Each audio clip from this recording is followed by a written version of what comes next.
ကျွန်တော်တက်ပြမယ်ကဏ္ဍတော်ဒီ one chain ကဏ္ဍလေးပေါ့နော် one chain ကဏ္ဍလေးရှာတဲ့နီးတွက်တဲ့နီးအိုးမိတ်ဆွေတို့ကျွန်တော်တက်ပြမယ်ဆိုလို့နော်ဒီကနေပဲစပြလိုက်မယ်ဒါတော့ခဏ one chain ရှာတဲ့နီးကိုတာရင်တွက်မယ်ဆိုလို့နော်ထောက်တော့တဲ့ဒီ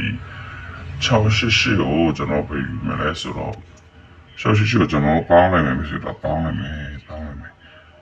အော်866ပေါင်းမယ်ဆိုရင်ကျွန်တော်20ရမယ်လားဆိုတော့20ဆိုရင်ကျွန်တော်ဒီလိုယူလိုက်မယ်20ဆိုရင်ကျွန်တော်တို့တုံညာတဲ့နဲ့အဲ့လိုယူလိုက်လို့ဆိုတော့ပြီးရင်တုံညာရဲ့ပါဝါအဲ့လိုတွားမယ်တော့တုံညာပါဝါဒီငါဟုတ်စနော်တေပါဝါဒီ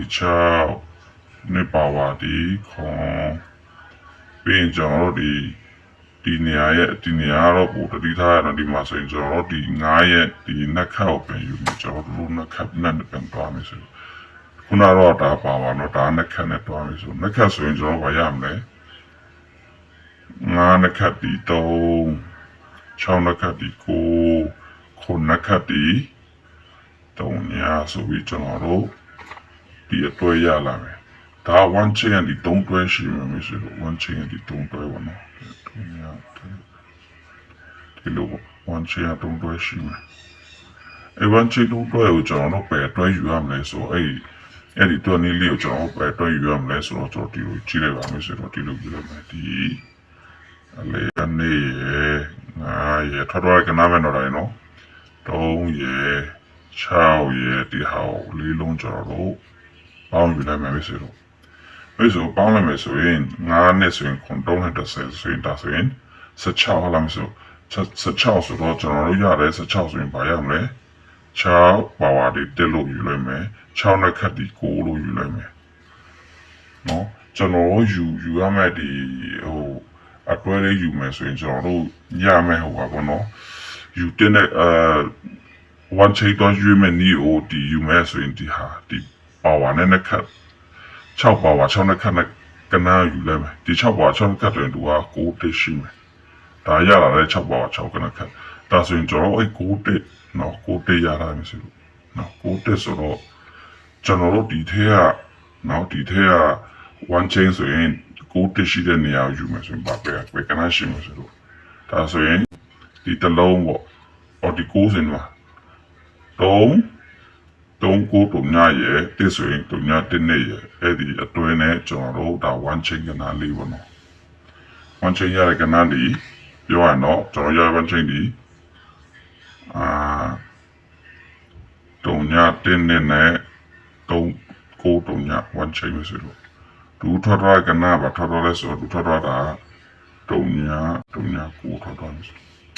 one chain ကနာလေးနော်ဒီဥစားမရှိဘူးတို့ထော်တော်ကနာတော့တုံညာကိုပေါ့ရှင်းလာမတည်ဘူးဆိုတော့နော်ရှင်းလို့ဆိုတော့ထပ်ကြည့်မယ်ကျွန်တော်ထပ်တွားကြည့်မယ်ဆိုတော့မရှင်းဆိုရင်ဒီမှာနော်ထော်တော်တဲ့ဒီတုံညာကိုထော်တော်ကနာဟောင်းနဲ့ပဲကျွန်တော်ပြန်တွားမယ်ဆိုတော့ရှင်းတော့အောင်ကျွန်တော်ဖြည်းဖြည်းလေးပြန်တွက်ပြမယ်ဆိုတော့နော်ဒီတုံညာကိုရဲ့ပါဝါကိုယူလာမယ်ဆိုတော့ပါဝါဆိုရင်ဘာရမလဲတုံညာပါဝါဒီ9တုံညာပါဝါဒီ9ကိုပါဝါဒီ4နော်ပြီးရင်သူရဲ့နှက်ခတ်ပြန်ယူလာမယ်ဆိုတော့ယူလာကျွန်တော်တော့အဲ့လိုယူလာနော် oh sorry မားနေပြီပေါင်းရှင်းဆော့ဒီတနီးမှာလည်းကဆော့နေဆိုတော့နော်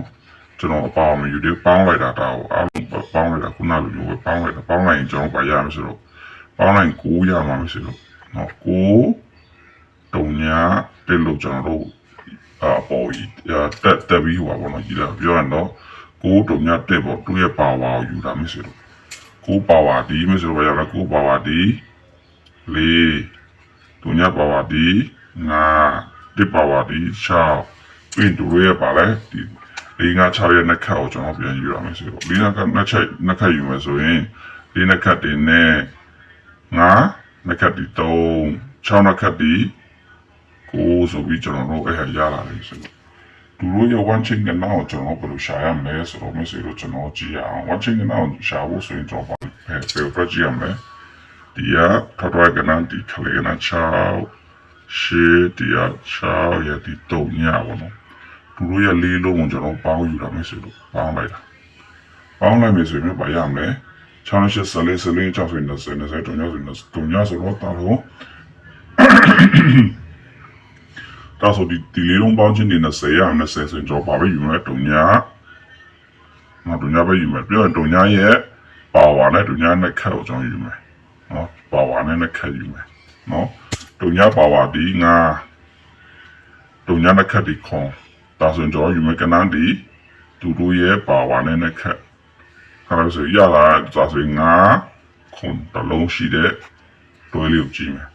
ဒီထဲမှာငါခွန်ပါတဲ့တွဲပဲဥစ္စာရှိလဲမဆိုကြည့်လိုက်ဒါဆိုရင်ငါခွန်ပါတဲ့တွဲဒီ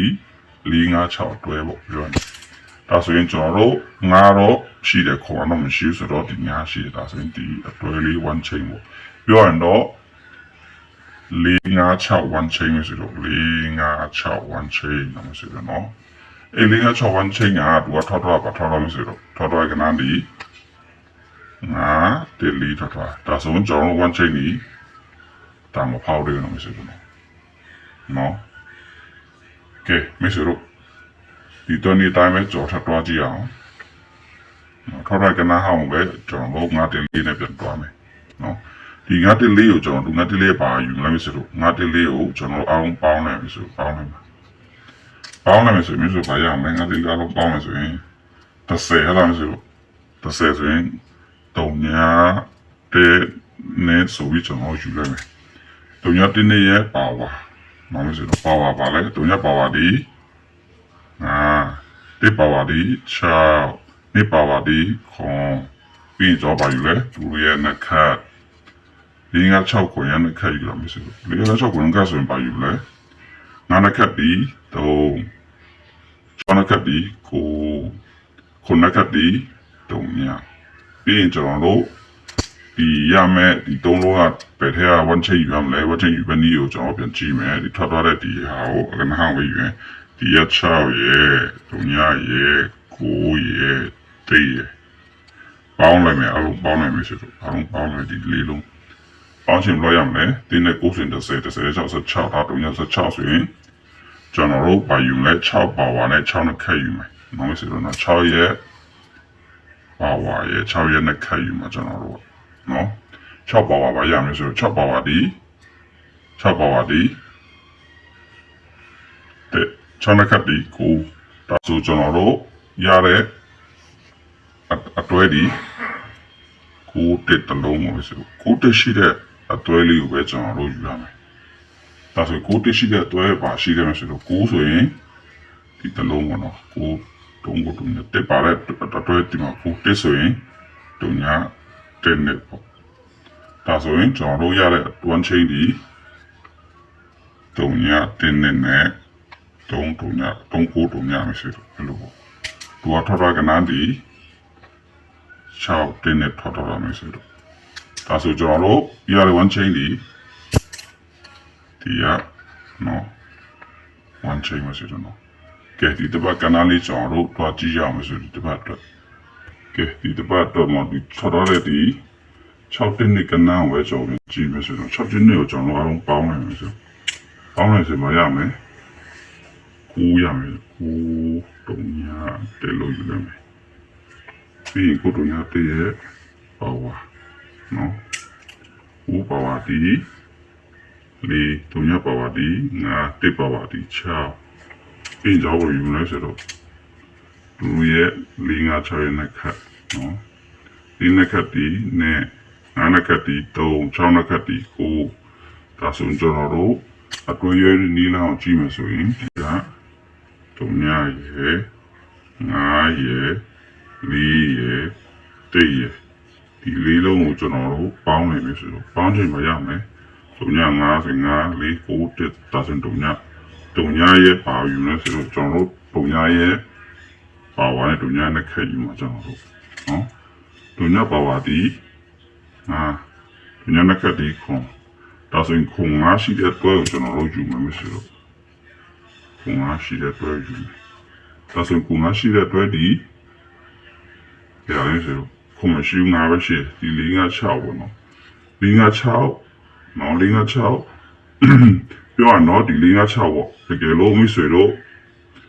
ဒီ456အတွဲပေါ့နော်ပြောနေတာဒီပတ်တော့456လို့ကျွန်တော်ရေးပြလိုက်မယ်ဒါ456ရဲ့ဟိုအတွက်နီးရဲ့1 chain တော့မိတ်ဆွေတို့ဒါမဲ့မိတ်ဆွေတို့ဒီ 1 chain လေးအားလုံးမပြည့်ချင်လို့ဆိုရင်ကျွန်တော်အရာ1 chain လေးကိုတော့မိတ်ဆွေတို့မပြလို့မဖြစ်တဲ့အတွက်ကျွန်တော်အရာ1 chain လေးကို